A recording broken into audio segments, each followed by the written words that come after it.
پیارے ویورز السلام علیکم، امید کرتا ہوں آپ سب لوگ خیریت سے ہوں گے۔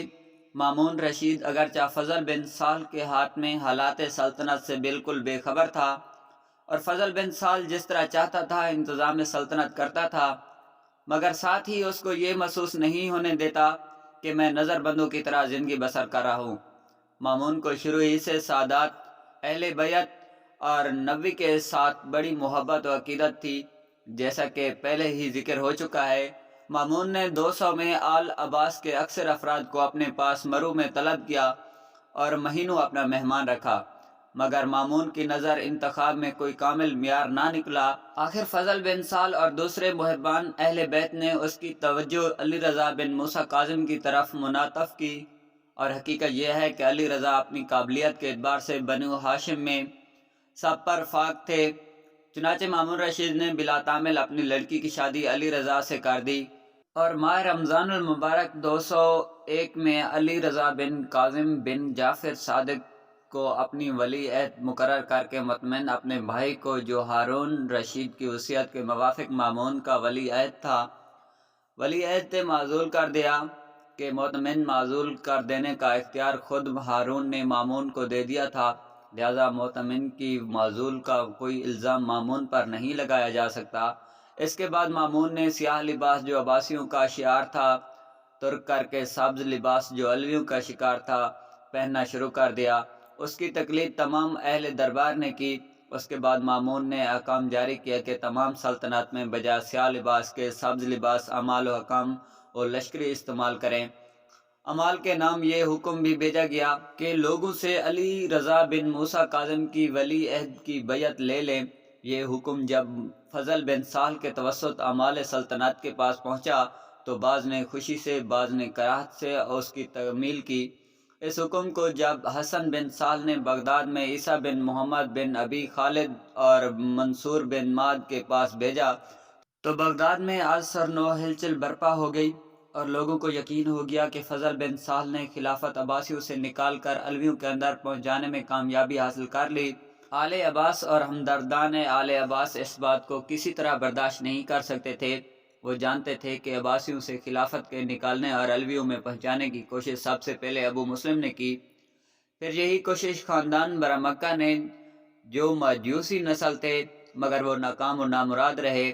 اب ایک مجوسی نسل نے اس کی کوشش میں کامیابی حاصل کر لی، کیونکہ اب اہل عرب اور اہل عجم کی تفریق بہت نمایاں ہو چکی تھی اور عام اہل عرب فضل بن سال کو اپنا مخالف اور اہل عجم کا مربی یقین کرتے تھے، لہٰذا ہر ایک عربی نسل شخص نے علی رضا کی ولی عہد کو اہل عجم کی کامیابی اور اپنی شکست تصور کیا۔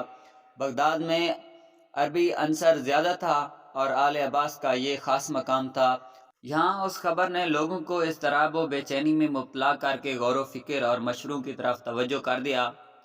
ایک طرف وہ ابھی تازہ تجربہ کر چکے تھے کہ بغاوت سرکشی میں کیسے کیسے مصائب برداشت کرنے پڑے، دوسری طرف ان کے حزم اور احتیاط نے عالم اسلام یعنی دوسرے اسلامی صوبوں اور ملکوں کی خبر سننی ضروری سمجھی کہ لوگوں پر علی رضا کی ولی عہدی کا کیا اثر نمودار ہوا۔ بغداد میں یہ خبر ماہ رمضان 2001 میں پہنچی تھی اور پورے 3 مہینے تک اہل بغداد نے کوئی اقدام نہیں کیا۔ اس عرصے میں اس خیال کے اندر کہ خاندان عباسیہ سے نکل کر علویوں میں خلافت نہیں جا سکتی، ایک طاقت پیدا ہو گئی۔ 25 ذی الحج 2001 کو آل عباس اور خواہان آل عباس نے ابراہیم بن مہدی کے خلافت کے لیے منتخب کر کے خفیہ طور پر اس کے ہاتھ پر بیعت کی اور 1 محرم 2002 کو اعلانیہ تمام اہل بغداد نے بیعت کر کے ابراہیم بن مہدی کو خلیفہ بنایا۔ مامون کو خلافت سے معزول کر دیا۔ ابراہیم نے خلیفہ بنتے ہی 6 مہینے کی تنخواہیں لشکریوں کو بطور انعام دینے کا وعدہ کیا اور کوفہ اور سوات پر قبضہ کر کے مدین کی طرف بڑھا اور لشکری کی آراستگی میں مصروف ہوا۔ بغداد کی جانب غربی پر عباس بن موسیٰ کو، ایک جانب شرقی پر اسحاق بن موسیٰ کو مامور کیا۔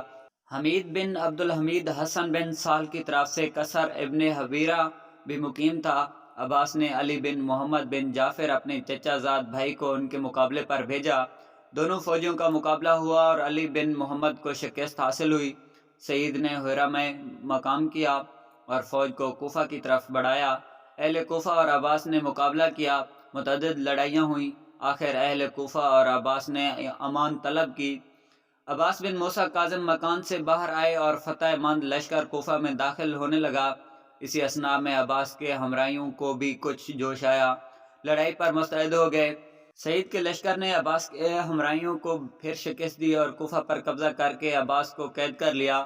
سعید یہ خبر سن کر خود حرا سے کوفہ میں آیا اور یہ حقیقت کر کے کہ عباس نے امان طلب کرنے کے بعد خود کو بدعہدی نہیں کی، عباس کو آزاد کر دیا اور کوفہ میں بعض لوگوں کو قتل کرایا۔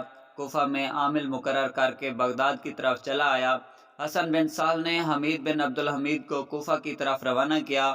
عامل کوفہ بلا مقابلہ کوفہ چھوڑ کر بھاگ گیا۔ ابراہیم بن مہدی نے عیسیٰ بن محمد بن ابی خالد کو حسن بن سہل پر حملہ کرنے کے لیے واسط کی طرف روانہ کیا، کیونکہ حسن بن سہل ان دونوں واسط میں مقیم تھا۔ عیسیٰ بن محمد کو حسن بن سہل نے شکست دے کر بغداد کی طرف بھگا دیا۔ غرض اس قسم کے ہنگاموں میں 202 ختم ہو گیا اور 203 شروع ہوا۔ ابراہیم نے اپنی خلافت کے مستحکم و مضبوط بنانے کی امکانی کوششوں میں کمی نہیں کی، مگر 203 کی ابتدا تاریخوں میں بغداد کے اندر ایک ایسا ہنگامہ وقوع پذیر ہوا جس سے اس کی حکومت و خلافت معرض خطر میں پڑ گئی اور آخر ختم ہو گئی۔ تفصیل اس اجمال کی یہ ہے کہ حمید بن عبدالحمید نے کوفہ پر قبضہ حاصل کرنے کے بعد ابراہیم بن مہدی سے لڑنے کے لیے بغداد کا قصد کیا۔ ابراہیم بن مہدی کا سپہ سالار عیسیٰ بن محمد بن ابی خالد تھا۔ حمید نے خفیہ پیامات کے ذریعے عیسیٰ بن محمد بن ابی خالد کو اپنی طرف متوجہ کر کے سازش کر لی۔ عیسیٰ بن محمد بن ابی خالد نے حمید کی مدافعت و مقابلے میں پہلو تہی اختیار کی۔ اس سازش کا حال عیسیٰ کے بھائی ہارون بن محمد کو معلوم ہوا تو اس نے ابراہیم بن مہدی کو اس کی اطلاع دی۔ ابراہیم بن مہدی خلیفہ نے عیسیٰ کو بلا کر دربار میں ذلیل کیا اور قید کر دیا۔ عیسیٰ کے قید ہونے کا حال معلوم ہوا تو لشکر میں بے چینی پیدا ہوئی اور عیسیٰ کے نائب عباس نے ابراہیم بن مہدی کے خلاف اہل لشکر کو اپنے ساتھ ملا کر ابراہیم بن مہدی کی معزول کر دینے کی تجویز کی۔ اہل بغداد میں بھی بہت سے آدمی اس تجویز میں شریک ہو گئے اور ابراہیم کے اہلکاروں کو قید کر لیا۔ اس کے بعد عباس نے حمید کو لکھا کہ تم فوراً بغداد چلے آؤ، میں بغداد تمہارے حوالے کر دوں گا۔ چنانچہ حمید مع لشکر بغداد میں پہنچ کر شہر کے ایک حصے پر قابض ہو گیا، دوسرے حصے پر ابراہیم قابض تھا۔ شہر میں چند لڑائیاں ہوئیں، آخر مایوس ہو کر ابراہیم بن مہدی روپوش ہو گیا اور تمام شہر پر حمید بن عبدالحمید اور علی بن ہشام وغیرہ سردار حسن بن سہل نے قبضہ کر لیا۔ اسی طرح 17 ذی الحجہ 203 کو ابراہیم بن مہدی کی خلافت کا خاتمہ ہو گیا۔ پیارے ویور، یہی تھی آج کی ویڈیو۔ اگر ویڈیو اچھی لگی تو ویڈیو کو لائک کر دیں، چینل پر فرسٹ ٹائم ہے تو چینل کو سبسکرائب کر کے بیل نوٹیفکیشن کو ضرور آن کر دیں تاکہ اس طرح کے اسلامی واقعات آپ لوگوں کو جلد از جلد ملتے رہیں۔ تھینکس فار واچنگ، اللہ حافظ۔